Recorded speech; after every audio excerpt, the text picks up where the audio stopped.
হয়, মই এতিয়া উপস্থিত আছো দুটা সমষ্টি অৰ্থাৎ জলেশ্বৰ বিধানসভা সমষ্টি আৰু গোৱালপাৰা পশ্চিম বিধানসভা সমষ্টিৰ এডোখৰ এটা সীমামূৰীয়া এটা অঞ্চলত মই উপস্থিত আছো, যিখিনি ঠাইৰ নাম হ'ল চিলাপানী।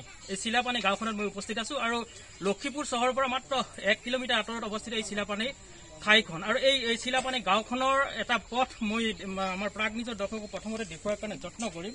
আমাৰ প্ৰাগ নিজৰ দৰ্শকে নিশ্চয় দেখিছে এটা পথ, বিগত বছৰ ধৰি এই পথটো জৰাজীৰ্ণ অৱস্থাত পৰি ৰৈছিল। এই পথটোত এখন দলং লাগে এই পথটোৰ কাৰণে, অহা যোৱা কৰাৰ কাৰণে, দুই পথ সংযোগী কৰাৰ কাৰণে এটা দলঙৰ এখনো প্ৰয়োজন। কিন্তু এই দলংখন কিন্তু স্থানীয় ৰাইজে বাৰম্বাৰ দাবী জনাই অহাৰ পিছতো সংশ্লিষ্ট কৰ্তৃপক্ষক অৰ্থাৎ গড়কাপ্তানি বিভাগক দাবী জনাইছিল। বিভিন্ন যি বিধায়ক আছে সেই বিধায়কসকলক দাবী জনাই আহিছিল, কিন্তু দাবী জনোৱাৰ পিছতো কিন্তু এই দলংখন কিন্তু আজিলৈকে নিৰ্মাণ কৰি নিদিলে, যাৰ ফলত কিন্তু স্থানীয় ৰাইজে এই চিলাপানী অঞ্চলৰ ৰাইজে এই দলংখন নিজৰ গাঁঠিৰ ধন খৰচ কৰি এনেধৰণৰ বাঁহৰ এখন দেওৰা দি তেওঁলোকে যাতায়াত অব্যাহত ৰাখিবলগীয়া হৈছে। যি সময়ত চৰকাৰখনে বাৰম্বাৰ দাবী জনাই আহিছিল যে বিভিন্ন উন্নয়ন সৰ্বত্ৰে উন্নয়ন হোৱা বুলি দাবী জনাই আহিছিল, বাট পথৰ উন্নয়ন হোৱা বুলি সততে দাবী জনাই আহিছিল, কিন্তু তৎসত্ত্বেও কিন্তু যি এই প্ৰতিচ্ছবি, এই চিলাপানী অঞ্চলৰ বা চিলাপানী গাঁওখনৰ যি প্ৰতিচ্ছবি, এই দলংখনৰ যি প্ৰতিচ্ছবি, সেই প্ৰতিচ্ছবিয়ে কিন্তু স্পষ্ট কৰে যে আচলতে উন্নয়ন কিমান হৈছে। এই কথাটোৱে ইয়াত স্পষ্ট হৈ পৰিছে। আৰু ইয়াৰ ৰাইজে বাৰে যি বিধায়ক, গোৱালপাৰা পশ্চিম সমষ্টিৰ বিধায়ক আৰু যি জলেশ্বৰ বিধানসভা সমষ্টিৰ বিধায়ক, এই দুয়োগৰাকী বিধায়কক বাৰম্বাৰ দাবী জনাই আছিল, কিন্তু দুয়োগৰাকী বিধায়কে কিন্তু এই যি তেওঁলোকৰ দাবী, এই দাবীৰ প্ৰতি কিন্তু আজিলৈকে কোনো ধৰণৰ গুৰুত্ব নিদিলে। এনেকৈ এজন বিধায়কে আন এজন বিধায়কলৈহে ঠেলি দিয়ে যাতে এই পথটো, এই দলংখন নিৰ্মাণ কৰাৰ কাৰণে এনেধৰণৰ এক টানা আজৰাহে কৰি থকা পৰিলক্ষিত হৈছে। আৰু যাৰ ফলত কিন্তু স্থানীয় ৰাইজে দুৰ্ভোগ ভুগি আহিছে। এই দলংখনত বিশেষকৈ বাৰিষা সময়ত কিন্তু যথেষ্ট অসুবিধাৰ সন্মুখীন হয়, কাৰণ এই বাৰিষা সময়ত এই অঞ্চলত যি এটা খুঁটি আছে, এই খুঁটিৰে কিন্তু ঘূৰা পানী অহা যোৱা কৰে, আৰু যাৰ ফলত কিন্তু এই দলংখন প্ৰতি বছৰে ঢল পানীয়ে উটুৱাই নিয়ে, আৰু যাৰ ফলত কিন্তু যোগাযোগ সম্পূৰ্ণৰূপে এই দুটা অঞ্চলৰ কাৰণে বিচ্ছিন্ন হৈ পৰে।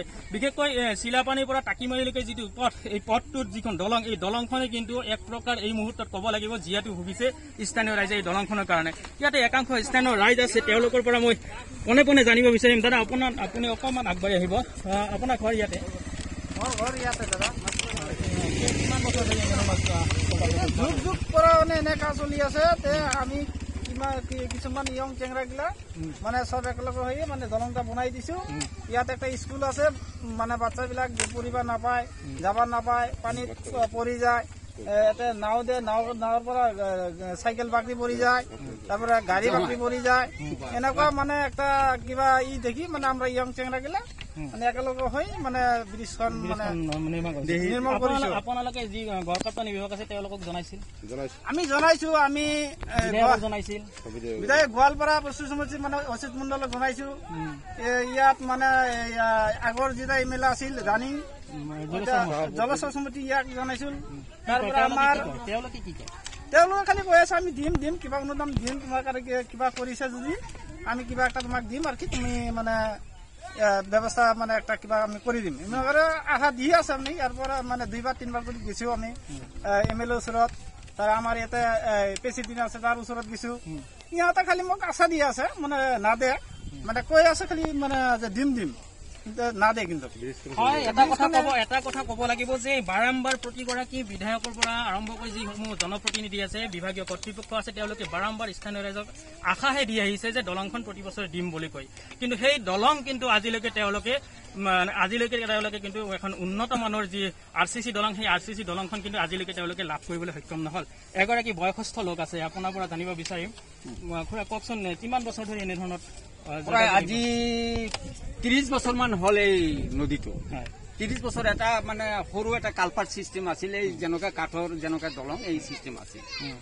কাৰণ ইয়াতে আমি এটা আশা কৰিছো মানে এটা এমই স্কুল আহিব, পুৰণা এমই স্কুল আৰু LP স্কুল এক হৈছে, কিন্তু আমাৰ ব্ৰিজটা ইমাৰ্জেঞ্চি লাগে। কিন্তু আমাৰ ইফালে যিটো আমাৰ এই যে ইডিঅ'বাৰী এমএলএ আছিল জলেশ্বৰ সমষ্টিত, তাক বাৰ কৈছো। আচ্ছা, আমাৰ ইফালে যেমন জলেশ্বৰ কি আমাৰ গোৱালপাৰা পশ্চিম সমষ্টি যেমন ৰশিদ মণ্ডল, তাৰ খালি ভৰি দুটাই ধৰা নাই।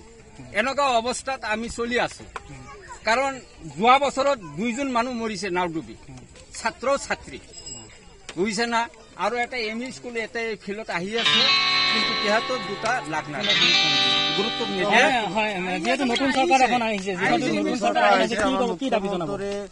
ডক্টৰ হিমন্ত বিশ্ব শৰ্মাৰ এটা বিনম্ৰ অনুৰোধ জনাও, আমাৰ অতি সোনকালে ব্ৰিজখন কৰি দিব লাগে, এইটো আমি অনুৰোধ জনাও। হয়, নিশ্চিতভাৱে এটা কথা ক'ব লাগিব যে বাৰম্বাৰ কিন্তু এইসকল ৰাইজে কিন্তু বাৰম্বাৰ দাবী জনাই আছিল। তেওঁলোকে স্পষ্টভাৱে প্ৰাৰ্থীজনৰ আগত ব্যক্ত কৰিছে যে বাৰম্বাৰ তেওঁলোকে দাবী জনাই আছিল। দাবী জনোৱাৰ পিছত আজিলৈকে কিন্তু কোনো ধৰণৰ গুৰুত্ব নিদিলে, যাৰ পৰিপ্ৰেক্ষিতত যাৰ ফলত এইদৰে তেওঁলোকে এক মানে ভয়ংকৰ জীৱন যাত্ৰা, যোগাযোগ যাত্ৰা অব্যাহত ৰাখিবলগীয়া হৈছে।